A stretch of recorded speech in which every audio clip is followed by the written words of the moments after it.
Hey guys, how's it going and welcome to the Midnight Channel. Today we're going to talk about the three different types of Persona users that exist in the world of Persona so far. Because everything that we see so far, every single game, kind of adds and takes some stuff. So today we're going to talk about three different types of Persona users and how they work and what's going on with all that. So let's go ahead and jump into this. Now, needless to say, this will contain a certain amount of spoilers for all the games. However, I'm not going to spoil you big things off the endings or anything like that, just kind of serving the purpose of what I need to talk about in this particular video, which is explaining the three different types of Persona users. Let's go ahead and talk about this. So the first and more common type of Persona user is the which we see in, I think, Persona 1, 2, 4 and 5 is the Persona users where a particular deity allows or unlocks the Persona ability to the player or to the characters in the game. Now this is very popular and this is the thing that you see most of the time where in most elements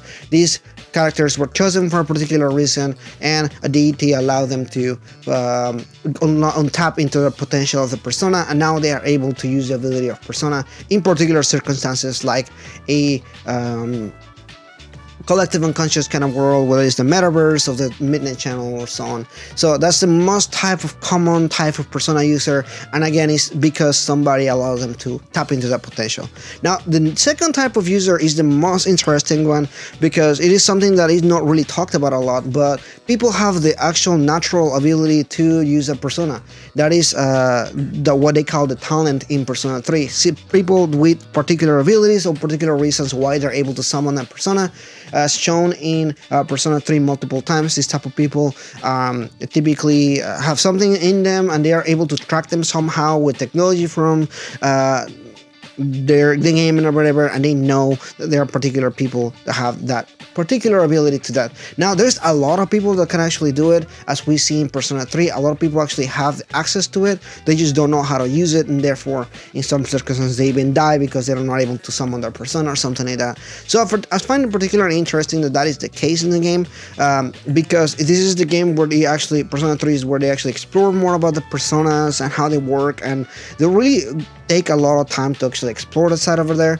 Again, none of this is ever explored again, but I do believe some characters from Persona 1, 2, and 5 actually do have that ability to summon the persona on their own because of other particular circumstances. It is shown that way, and I do see it that way. However, there is also the people that were allowed to be able to summon the persona because of the deity that allowed them to. Which is two different types, right? Somebody is just naturally able to summon the persona, while some people have that talent because somebody were giving them the chance to, and they do something either great or bad with that ability, as shown in the game multiple times. Now the third type of user, of a persona user, is something that is only ever shown in Persona 3 as well. However, there's a lot of implications to it because it could be brought up later on in another game and everything, and again it's something that, as you can see, that is something pretty interesting and everything. So that is a fake ability user or a fake persona user. Now these are I'll say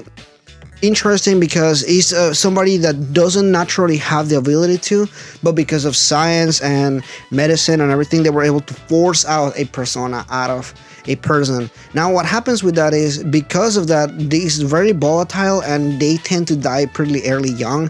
In fact, we only knew of 4 people that had that, and they were able to live longer than most people. There were a series of experiments that happened in Persona 3, and only 4 people really survived all that. And even from all that, these were still pretty sick and they were dying from it at a pretty young age. Again, none of them were really old or anything like that, but you can see that it does have a really heavy effect on them. However, the persona ability is pretty much the same way as everybody else's. It's actually not that much different from each other. In fact, some of them were pretty strong and had additional abilities and stuff. So other than that, I call them fake because it's not it's real, but it's because of some other circumstances. And however, it does have a really heavy toll on the way that they're able to summon the personas. However, I find that this is really interesting because, again, I would like this to continue, maybe some kind of facet in another Persona game, because it does bring a different dynamic to it and everything. I don't know if they could bring it up or not again. There's a lot of implications to why that will happen, but without going into spoilers, I do think that this is kind of the most interesting part of the series, because there are different ways that people could unlock their persona or the potential for that persona and everything. And just seeing it played out is always pretty interesting. As somebody has been playing the games for a while, it does fascinate me the way that things work out and everything, because again, it's super interesting, it's super unique, and every game has their own little additional stuff, which I really love to look into. Anyway, that is pretty much in this video here. This is a much smaller video than I thought it was gonna be.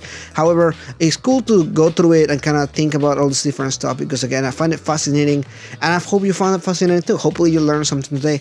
If you know, please consider liking and subscribing, and if you think I missed anything else in this video, let me know in the comments below. Who is your favorite Persona user? Let me know in the comments below, and that's it. I'll see you guys next time.